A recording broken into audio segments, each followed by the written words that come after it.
بسم الله الرحمن الرحيم. المشاهدون الكرام، السلام عليكم ورحمة الله وبركاته. أحييكم تحية الإسلام الخالدة، متمنيا لكم الصحة والعافية، كما أصلي وأسلم على سيدنا محمد وعلى آله وصحبه وسلم.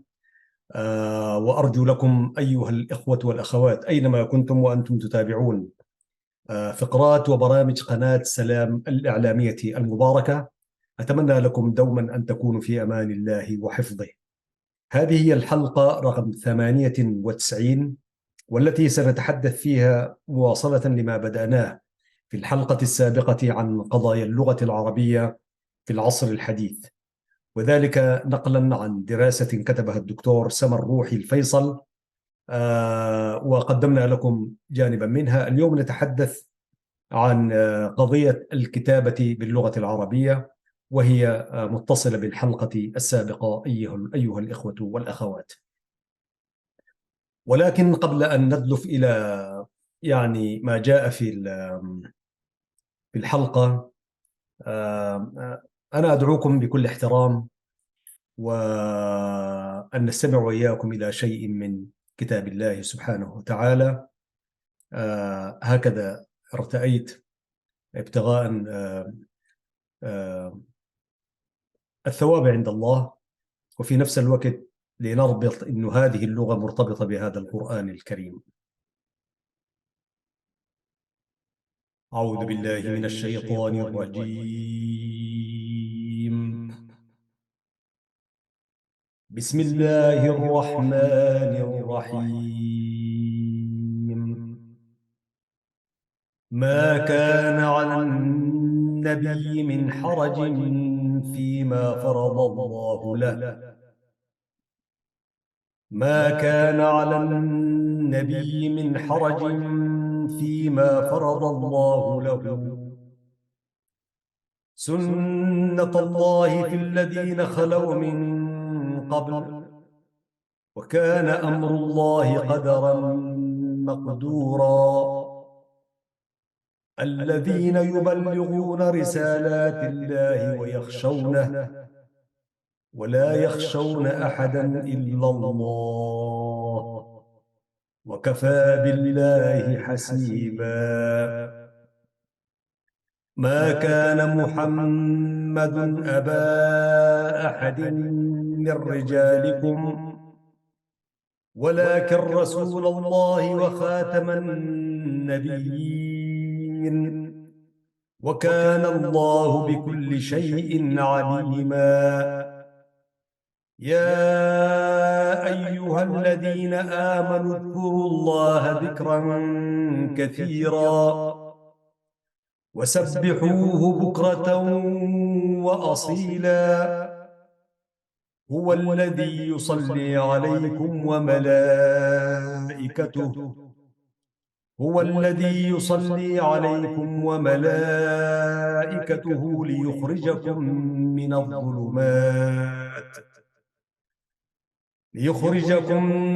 الظلمات إلى النور، وكان بالمؤمنين رحيما.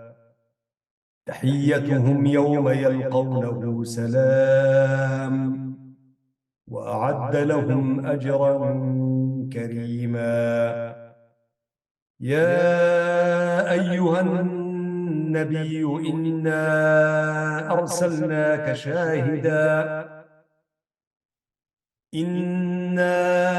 أرسلناك شاهدا ومبشرا ونذيرا، وداعيا إلى الله بإذنه وسراجا منيرا. وبشر المؤمنين بأن لهم من الله فضلا كبيرا، ولا تطع الكافرين والمنافقين ودع أذاهم، وتوكل على الله وكفى بالله وكيلا. صدق الله العظيم. اللهم لك الحمد والشكر على نعمائك التي لا تحصى ولا تعد.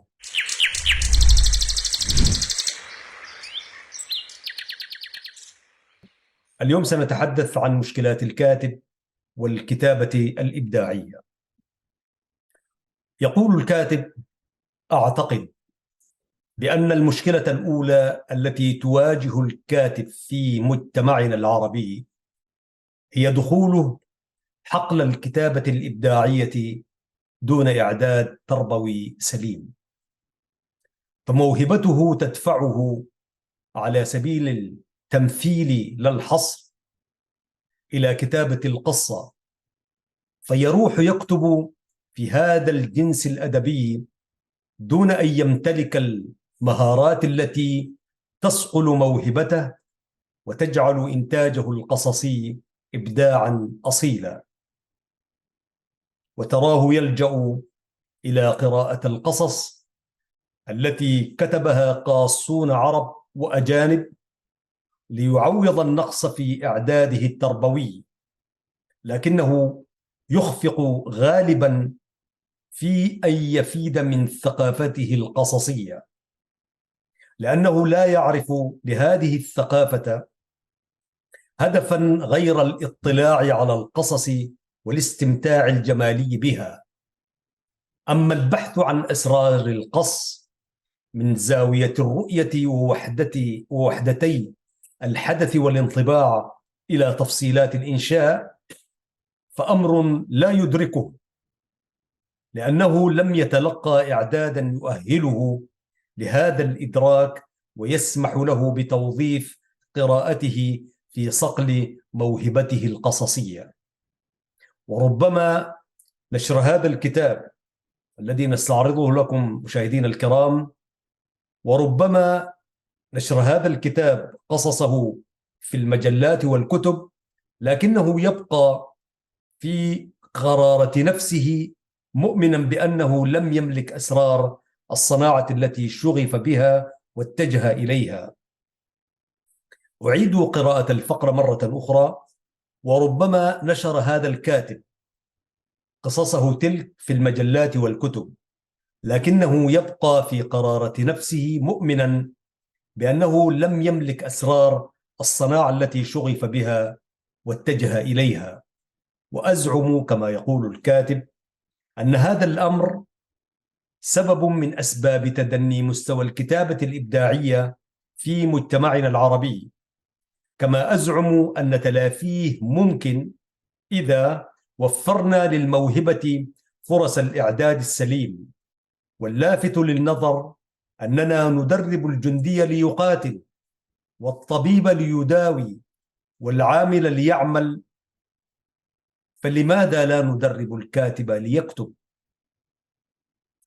يواجه الكاتب العربي مشكلة ثانية عزيزي المشاهد وعزيزتي المشاهدة، وهي معرفته بأن إنتاجه لا يلبي حاجاته المعيشية، فيضطر إلى العمل في حرفة أو وظيفة تكفل له دخلا يقيه العوز وذل السؤال، ومن ثم تبقى الكتابة هواية يمارسها في أوقات فراغه من عمله اليومي.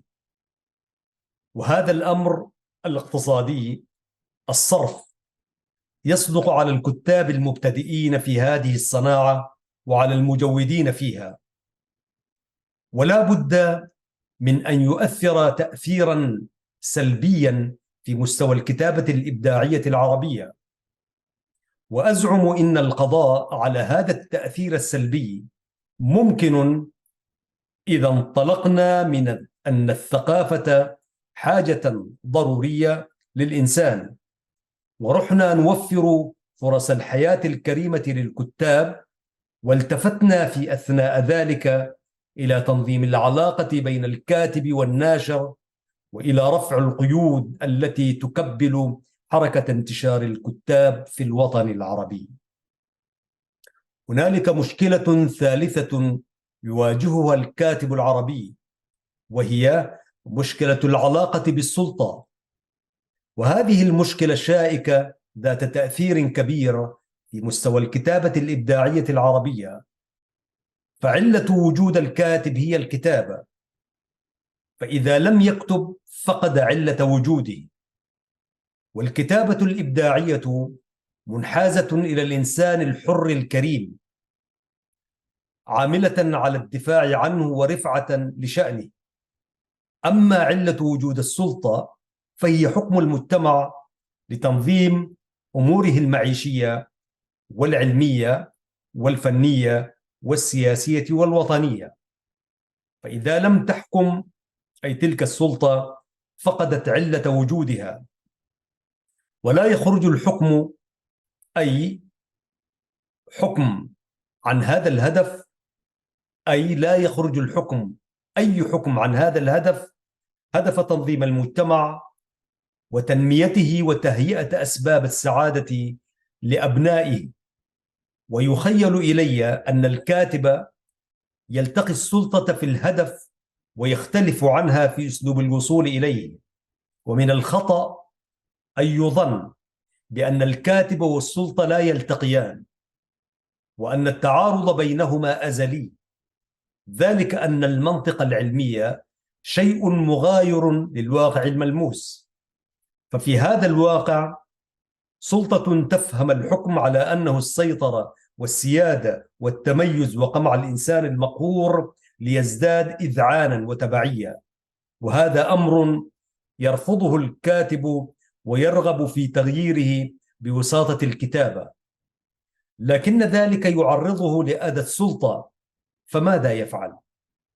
إذا صمت عن ممارسات السلطة شعر بخيانة الهدف من الكتابة، وإذا عالج هذه الممارسات منع من النشر أو سرح من عمله أو قيدت حركته وزج به في السجن. والواضح إن غالبية الكتاب العرب اكتفت بالكتابة عن السبب دون المسبب، أو راحت تغرغ في حيل أسلوبية شكلية تحجب عنها مساءلة الرقيب وأذاه، أو استسلمت للأمر الواقع وشرعت تكتب ما يعزز أيديولوجية السلطة الحاكمة. وقد أثر ذلك في عنصر الصدق، وهو جوهر الكتابة الإبداعية، وقاد الكتاب إلى نوع غريب من الحيادة جعل القارئ يشك في صدق الكاتب والكتابة. وبما أن لكل أيديولوجيا سلطتها ولكل سلطة أيديولوجيتها، فإن لكل قطر أدباؤه ومفكريه المنسجمين مع الوضع القائم. فلا عجب إذن إن طغت الانتهازية والسوقية والوسطية على الفكر والأدب، مع ما يترتب على ذلك من طغيان المباشرة والتقليدية والامتثال والراهنية، فضلا عن جعل الخيال الإبداعي مهيضا كثير الجناح. هل يمكن حل هذه المشكلة بالديمقراطية؟ يتساءل الدكتور سمر الروحي، ويجيب ويتساءل أيضا: إن الديمقراطية لا تمنح وإنما تكتسب اكتسابا. فماذا فعل الكتاب العرب لاكتساب هذه الديمقراطية وترسيخها في المجتمع العربي؟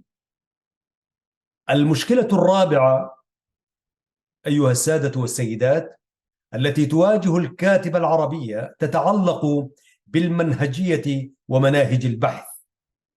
فهذا الكاتب لا يمر أو لم يمر بفترة إعداد وتدريب على قواعد الكتابة، من اختيار الموضوع وتدوينه أو تدوين متنه وهوامشه ومصادره ومراجعه وما إلى ذلك من إرشادات ووسائل اصطلح على تسميتها بالمنهجية.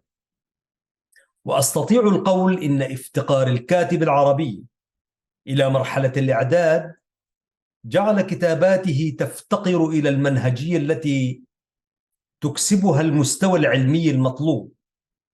وهكذا بتنا نقرأ بحوثا ودراسات عربية لا تتوافر فيها الأمانة العلمية ولا الهدف الواضح المحدد ولا الاطلاع على الدراسات السابقة، وهذا ما جعلها بعيدة عن الإبداع الأصيل. ذلك الإبداع الذي لا يتجاهل ما كتبه السابقون في حقل اختصاص الكاتب، وإنما يستند إليه ليبدأ من حيث انتهوا ويبني فوق ما أشادوا، معترفا بما قدموه، محددا هدفه، متقنا أسلوب الوصول إليه. إن الإبداع ليس خلقا من عدم، بل هو خلق الإضافة الجديدة النافعة الماتعة.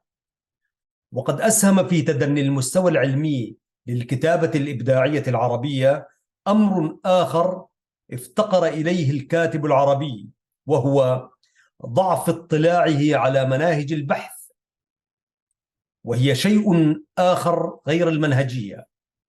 إن منهج البحث هو الطريق الواضحة التي يسلكها الكاتب في كتاباته، وهذه الطريق تختلف بحسب العلوم، لكنها مرتبطة دائما بالمنطق وطرق الاستدلال والاستنتاج والتحليل. وسواء كان منهج البحث وصفيا أم استقرائيا أم تحليليا تركيبيا أم قياسيا أم استنباطيا أم تاريخيا أم مقارنا أم غير ذلك، فإن مجموعة طرق واضحة ذللها الباحثون الغربيون وقننوا إجراءاتها دون أن يصبحوا عبيدا لها. والمشكلة التي واجهها الكاتب العربي هو انبهاره بهذه المناهج ووقوفه منها موقف التقديس، ومن ثم رأيناه يجهد في تطبيقها حرفيا دون أن يبحث في تراثه عن مثيلاتها أو يسعى إلى وضعها في سياق الثقافة العربية، أو يفيد من مفهوماتها ومعارفها في تشكيل موقفه الخاص. وإن لذلك كله أثرا سلبيا في الكتابة العربية يتجلى حينا في التغريب وحينا في رفض التراث وتهوين إنجازاته. أيها السادة والسيدات، لا زلتم مع قناة سلام الإعلامية المباركة وحلقة في برنامج مع اللغة العربية. إن المشكلات السابقة عزيزي المشاهد بعض ما يعانيه الكاتب والكتابة الإبداعية العربية، ولا شك في أن هناك كتابا لم يتأثروا بها أو عانوا من بعضها دون بعض، كما أن هناك كتابات إبداعية أصيلة خرقت المحرمات وتسلحت بمنهجية صارمة وأحسنت توظيف مناهج البحث الحديثة وأحيت التراث المنهجي العربية وعبرت عن قدرتها على تقديم رؤى يتلاحم فيها مصير الأمة العربية. وبعد فقد حاولت كما يرى الدكتور سمر روحي حاولت تحديد الدلالة اللغوية والاصطلاحية لكلمة الكتابة، ووقفت على أقسامها الثلاث: الكتابة، الكتابة الإبداعية، والكتابة الوظيفية. فنبهت على الواقع البائس للخط العربي، وأشرت إلى ضرورة تعديل الهدف من تعليمه لتتحقق الغاية الأساسية منها، وهي الاتصال اللغوي السليم. كما نبهت على مكانة الكتابة الوظيفية في حياة الإنسان العربي، ووضحت ما جره إهمال التدريب عليها، ثم حللت واقع الكتابة الإبداعية من جانبي الإعداد والمشكلات، وكنت في أثناء ذلك كله أجعل الواقع طريقا إلى الطموح دون أن أغفل عن تداخل بين جوانب المشكلة اللغوية التربوية التي انصرفت إليها. هذا ما قاله في نهاية موضوعه، أي قضية الكتابة باللغة العربية.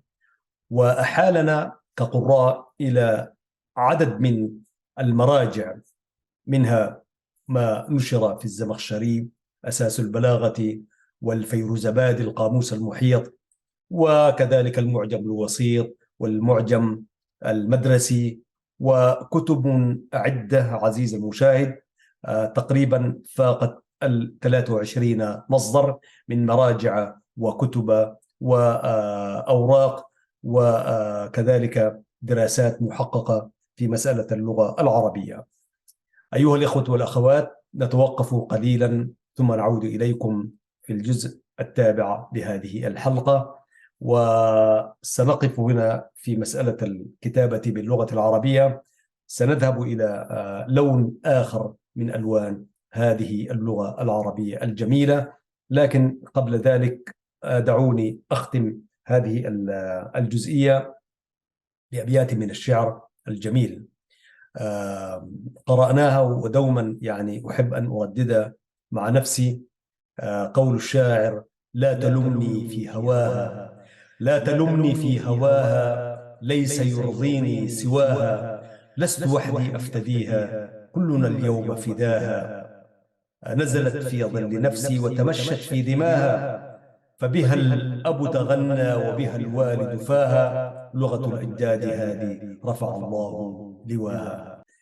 ربما مفتتح الجزئية الثانية سنبدأ بهذه القصيدة، وبعد ذلك نرى ما نراه مناسبا لكم أيها الإخوة والأخوات، وأنتم تتابعون برنامج مع اللغة العربية من قناة سلام الإعلامية المباركة.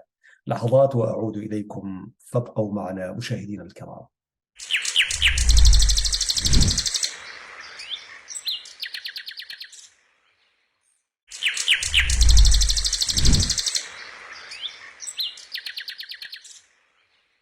بسم الله الرحمن الرحيم. المشاهدون الكرام، تحية مباركة طيبة، ونسأل الله سبحانه وتعالى أن يجمعنا دوما وإياكم على خير وفيما يحبه ويرضاه.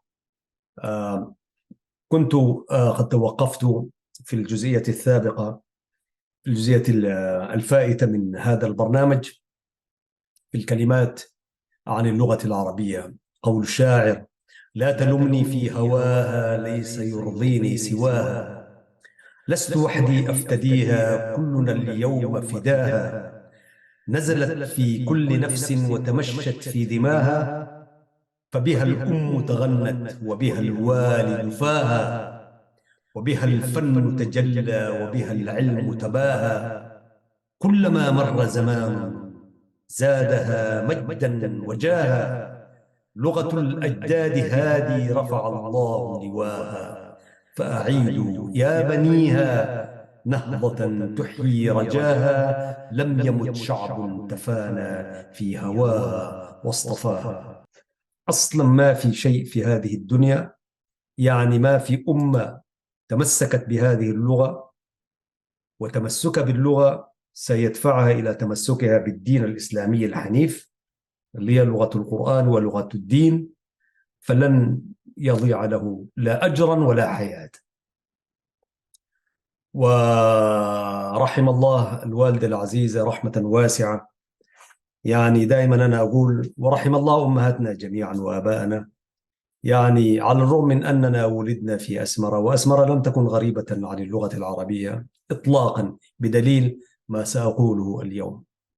نحن من جيل منتصف الستينات يعني، ففي قلب المدينة في جزا برهان تحديدا، الوالدة رحمة الله عليها كانت تتحدث معنا باللغة العربية وتقول لنا: اتكلموا عربي لأن النبي عربي.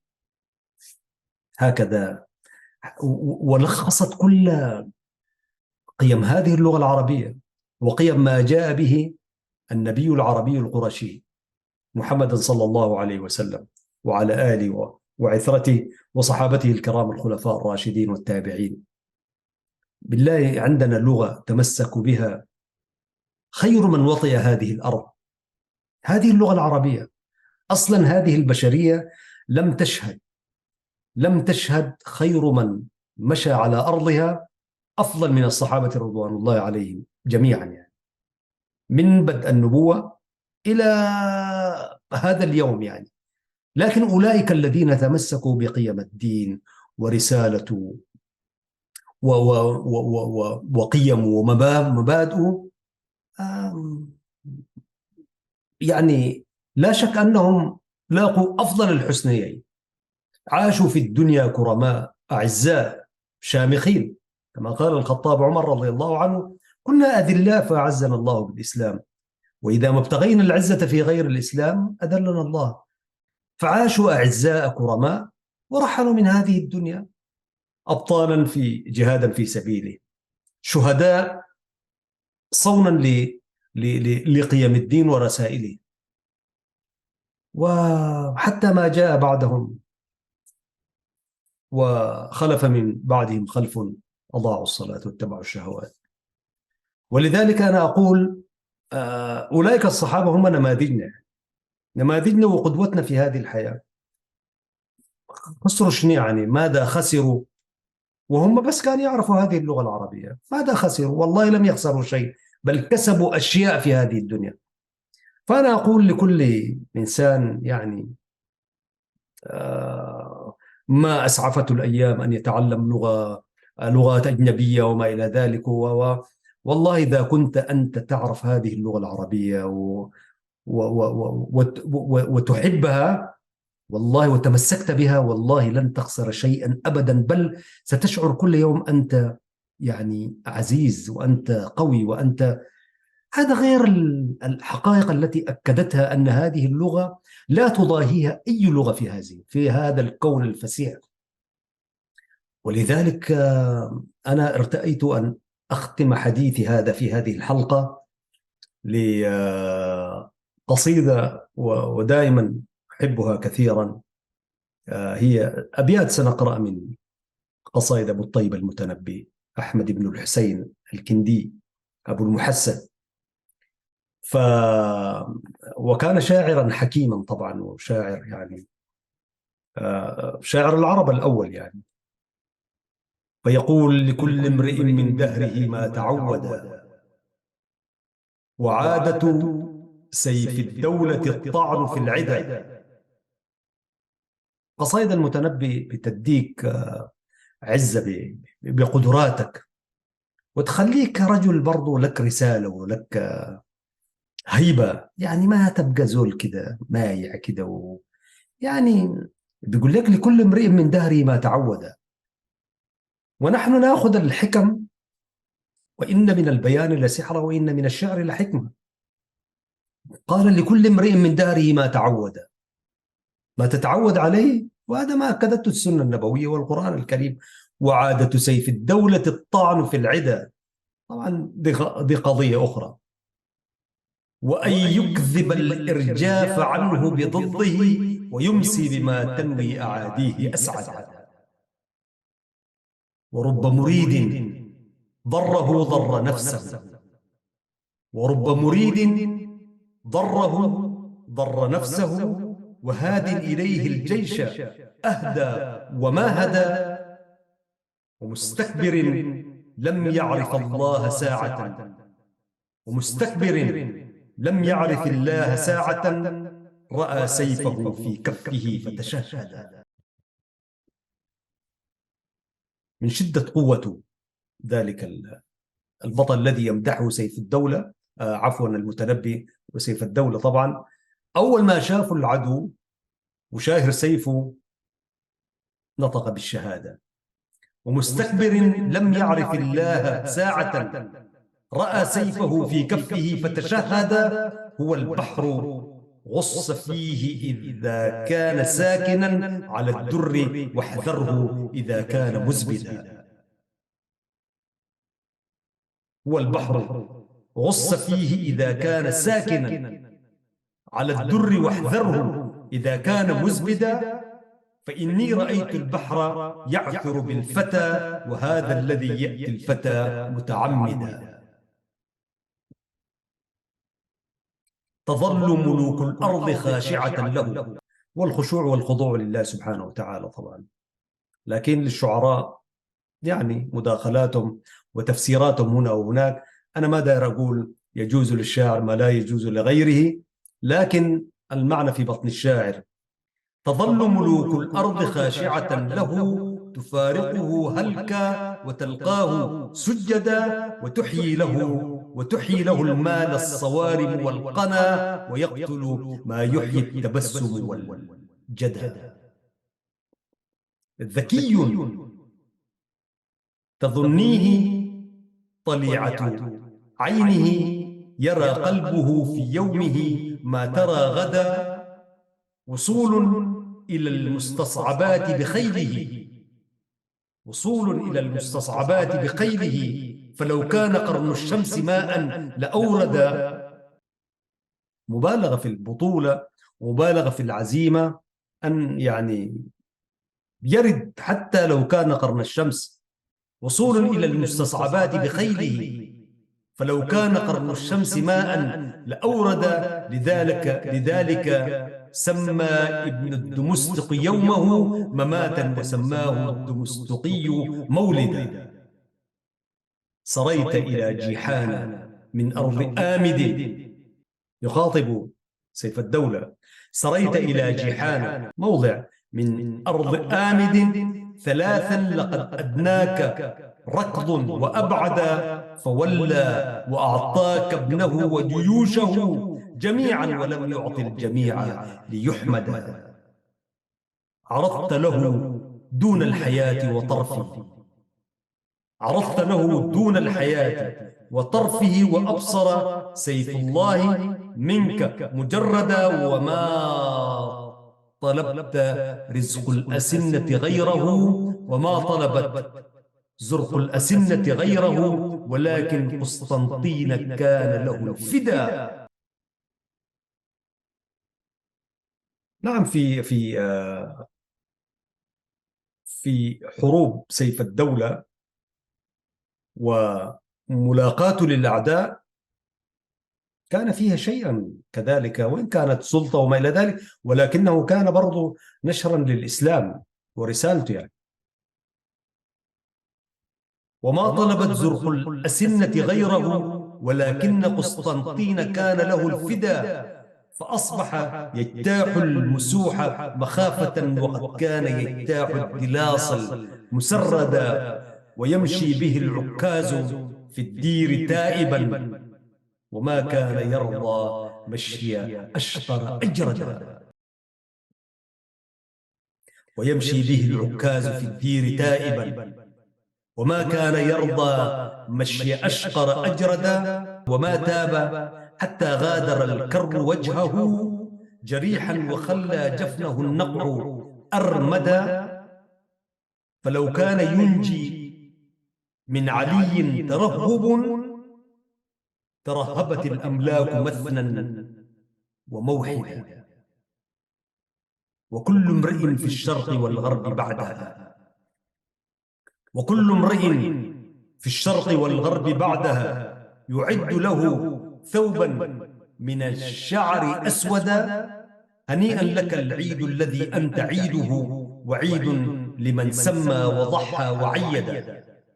انتصارات جاءت في ذلك العيد يعني. وما زالت الأعياد لبسك بعده، تسلم مخروقا وتعطي مجددا، فذا اليوم في الأيام مثلك في الورى، كما كنت فيهم أوحدا كان أوحدا، هو الجد حتى تفضل العين أختها، وحتى يصير اليوم لليوم سيدا. فيا عجبا من دائل أنت سيفه، أما يتوقى شفرتي ما تقلدا. ومن يجعل الضرغام بازا لصيده، ومن يجعل الضرغام الأسد يعني بازا لصيده، تصيده الضرغام فيما تصيد. رأيتك محض الحلم في محض قدرة، ولو شئت كان الحلم منك المهندا. وما قتل الأحرار كالعفو عنهم، ومن لك بالحر الذي يحفظ اليد. وما قتل الأحرار كالعفو عنهم، كلمة بليغة جدا يعني. وما قتل الأحرار كالعفو عنهم، فمن عفا وأصلح فأجره على الله. وما قتل الأحرار كالعفو عنهم، ومن لك بالحر الذي يحفظ اليد. إذا أنت أكرمت الكريم ملكته، وإن أنت أكرمت اللئيم تمردا. ثم يأتي معادلة ووضع الندى في موضع السيف بالعلا مضر كوضع السيف في موضع الندى. والندى هنا هو الكرم، هو العفو يعني. ووضع الندى في موضع السيف بالعلا، يعني إذا وضعت الشيء في غير موضعه مضر كوضع السيف في موضع الندى، ولكن تفوق الناس رأيا وحكمة كما فقتهم حالا ومرسا ومحتدا.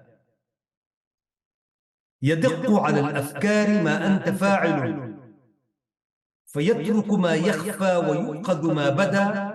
أزل حسد الحساد عني بكبتهم، فأنت الذي صيرتهم لي حسدا.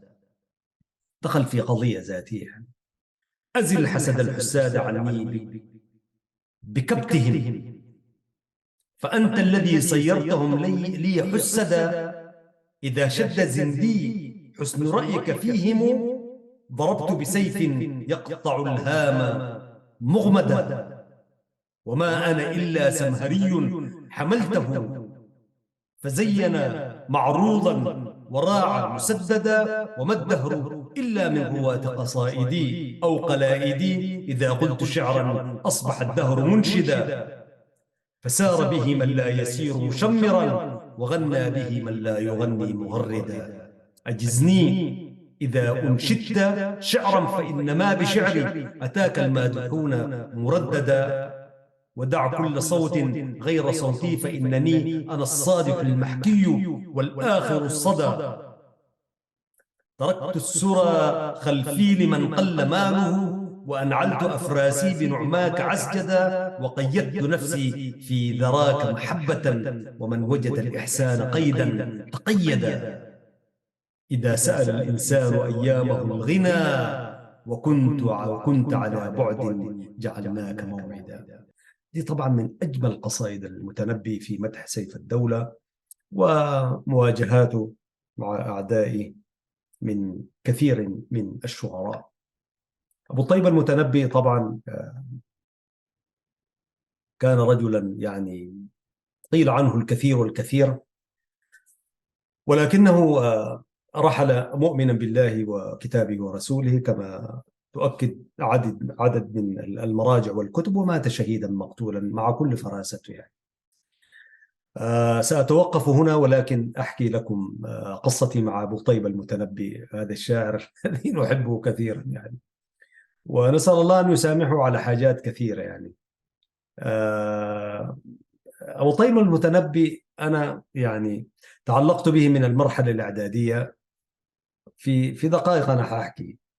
وفي الجمعية الأدبية عندما أتيت في مدرسة والشريفية الوسطى، كتبت مقالة عنوانها كان الأمل. انتقلت من الابتدائي، دخلت الوسطى في والشريفية. كان ذلك عام 1980 بالضبط يعني. فكتبت مقالة تحت عنوان الأمل. وكنا نعيش على أمل، أعلل النفس بالآمال أرقبها، ما أضيق العيش لولا فسحة الأمل. وضمنت المقالة شيئا من الشعر وكذا، من كتاب من أدبيات اللغة العربية، شيء من ذلك. فاليوم الثاني ونحن في الحصة الأولى، قرع الباب، باب الفصل، مراسل المدرسة، فسأل الأستاذ، قال له الطالب أحمد شريف موجود؟ نعم موجود. نحن أطفال ساعة يعني. فقال له أستاذ عبد الرحمن عايز يعني، يريده الأستاذ عبد الرحمن. والأستاذ عبد الرحمن الشابك حي يرزق، أحييه من هنا، موجود في مدينة كسلة، وهو أستاذي وشيخي ومعلمي ورائدي في والذي أخذ بيدي في هذه اللغة التي أحبها كثيرا، وله التحية والتقدير والاحترام الذي يليق به كمعلم. كان معلما مختلفا يعني، كان لا يتحدث إلا بالفصحى. تدخل إليه في فصل يقول لك يا أخ العرب ماذا دهاك، والله هكذا يتحدث معك. ف وفي قصص كثيرة إن شاء الله نحكيها لكم فقال له الأستاذ عبد الرحمن الشابك يطلب طالب أحمد شريف. فطلب مني الأستاذ أن أخرج وأذهب معه. وهذا اليوم الأسبوع أعتقد هو الأسبوع الأول لي في المدرسة يعني. فدخلت على الأستاذ عبد الرحمن الشابك، هو من أبناء الشرق، من قبيلة الشكرية أعتقد. إذا رأيته يعني حسبته من أولئك الشعراء العرب، شعره سبيب ناعم وأصفى أبيض، ويتحدث معك بالفصحى فلا تعرف إلا هؤلاء الشعراء يعني. قال لي مرحبا بك، أنت أحمد نعم. فقال لي اجلس. فجلست وكل خوف طبعا. أنا لا أعلم لماذا استدعيت يعني، وهي الحصة الأولى، والحصة الأولى الرياضيات يعني، والرياضيات طبعا إذا فاتتك مشكلة يعني. فقال لي أنا اسمي الأستاذ عبد الرحمن الشابك. طبعا لم يكن اسمه خافي علي، لأنه كنت قريبا من المدرسة الابتدائية والمتوسطة، كان بينهما شارع ضيق ترابي. يعني عندما انتقلنا من الابتدائي للإعدادي فقط تعدينا الشارع، يعني الشارع الترابي قطعناه ودخلنا. عشان نقطع الشارع ده طبعا سهرنا الليالي كما يسهر كل طالب يعني. والحمد لله كانت النتيجة مشرفة الحمد لله يعني. فقال لي أنا الأستاذ عبد الرحمن الشابك، وهو كان نائبا لمدير المدرسة الأستاذ محمد المصطفى رحمة الله عليه. فقال لي وأنا ضابط الداخلية والمشرف على النشاط الثقافي الأدبي في المدرسة، بالأمس استمعت إليك وأنت تقرأ مقالتك المعنونة بالأمل. قلت له نعم. قال لي لقد كانت مقالة رائعة وقوية، ويعني أكبر فيك هذه اللغة يعني. المهم أخذ بخاطري، فتنزل مني خوف يعني والله أكاد يعني أراه في هذه اللحظات بعد كم 40 سنة يعني، 43 سنة بالتمام والكمال يعني. الكلام ده قبل 43 عاما. فقال لي يا أحمد منذ هذا اليوم ستتولى رئاسة الجمعية الأدبية في المدرسة، وكان يوم الأربعاء كل جمعية يعني. فقلت له، فتهيبت من الأمر حقيقة يعني. قلت له أنا حديث عهد بالمدرسة وكذا، لكنهم كانوا يقرؤون فينا أشياء وأشياء، وهو مربي جليل يعني خريج بخت الرضا يعني. فقال لي تهيبت. قلت له أنا حديث. قال لي أنا أعرف ماذا أقول، ولذلك هذا قرار وعليك بقبول هذا التكليف. ونده على ذلك المراسل فقال له عنده، ونادي الطالب وأتذكر اسمه العزيز محمود عبد خليفة، كان في الصف الثالث ساعة عندما أتينا نحن إلى الوسطى، فكان ممتحن للثانوية. وكان محمود عبد خليفة له التحية إن كان على قيد الحياة، وكان رجلا فعلا كاتبا ورجل فصيح يعني.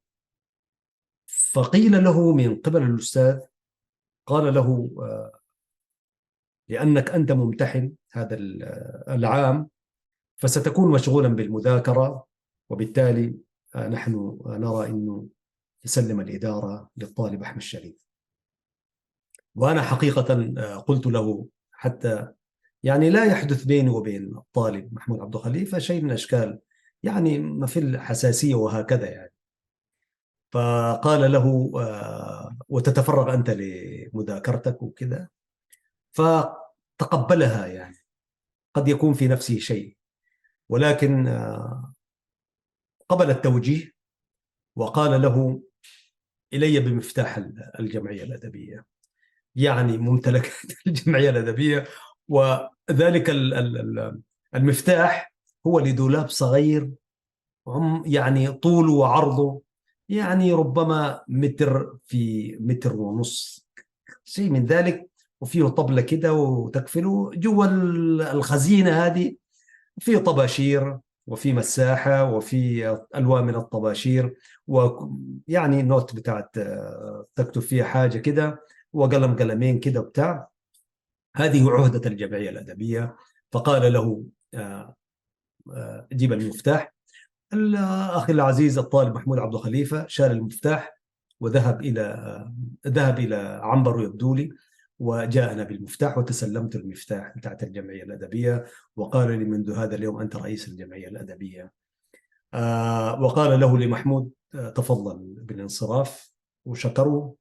وبرضه شكروا قدامي كويس، وأنا برضه شكرا جزيلا، ما في كلام، لكن عبرت له يعني الاحترام والتقدير يعني. عندما ذهب محمود عبد الخليفة إلى فصله، له التحية والتقدير، فقال لي من أين لك بالأبيات الشعرية التي ضمنتها في مقالتك يا أحمد؟ قلت له والله من كتاب هنا وهناك وكذا بتاع. وكنت أنا مضمن والوقت ذاك لسه ما قاعد أقول شعر يعني. فإذا به الأستاذ يعني أستاذ عبد الرحمن الشابك يسحب ديوان أبو الطيب المتنبي ويقول لي أنا استمعت إليك في المقالة في كذا أبيات لأبو الطيب المتنبي. فقال لي طبعا ده ما ديوان المتنبي، قال لي هذا ديوان أبو الطيب المتنبي الشاعر العربي الكبير، أقرأه قال لي. فشكرته وأخذت، كان أول كتاب أتسلمه من والله يمكن ربما في حياتي، يعني حياتي المكتبية يعني. وكان هدية من الأستاذ عبد الرحمن الشابك. وأصبح ذلك الكتاب ديوان أبو الطيب المتنبي كان هو حجم لا بأس به، يعني مرشدي في الأشعار وما إلى ذلك. فتعلقت قلبي وتعلقت روحي بأبو الطيب المتنبي. ووجدت نفسي يعني خلاص أنا هائم في أشعار المتنبي وهكذا. وأصبح هو المرشد بالنسبة لي.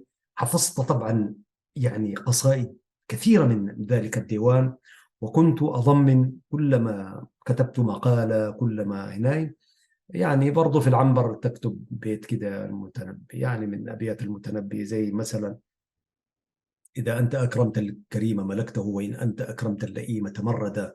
وطبعا في المناكفات والخصومات وكده شعر المتنبي ده مسعفك في حاجات كثيرة يعني. هذه كانت قصتي مع أبو طيب المتنبي منذ ذلك العهد 43 عام، وأقرأ لهذا الشاعر وغيره من الشعراء الكث. ثم بعد ذلك يعني لي قصص مع شعر المتنبي في الدورة المدرسية التي كانت في الدويم وما إلى ذلك. هذه يمكن أن نأتي ونحكي عنها في يوم من الأيام. أردت بقراءتي لقصيدة المتنبي لكل امرئ من دهره ما تعود، وعادات سيف الطعن سيف الدولة الطعن في العدا. أحببت أن أحكي قصتي مع أبو الطيب المتنبي، وقد تكون هي قصص شعراء كثر يعني. في نفس الوقت برضو هو تقدير واحترام لأستاذي الأستاذ عبد الرحمن الشابك. لك التحية والتقدير الأستاذ عبد الرحمن، وأنا على تواصل معه. الله يحفظك، وإن شاء الله دم لنا بخير أيها الأستاذ والمربي الجليل. منك تعلمنا ومنك أفدنا، ومنك يعني كل ما نحن فيه من حب هذه اللغة ورسالته كان يعود إليك بعد الله سبحانه وتعالى. أيها الإخوة المشاهدون، سأتوقف هنا في هذه الحلقة. يقول الله سبحانه وتعالى في محكم تنزيله: لسان الذي يلحدون إليه أعجمي وهذا لسان عربي مبين. صدق الله العظيم. برنامج مع اللغة العربية من قناة سلام الإعلامية المباركة، يعده ويقدمه لكم محدثكم أحمد شريف. تحياتي وتحيات الزملاء في الإشراف والإخراج والمونتاج عموما. السلام عليكم ورحمة الله تعالى وبركاته.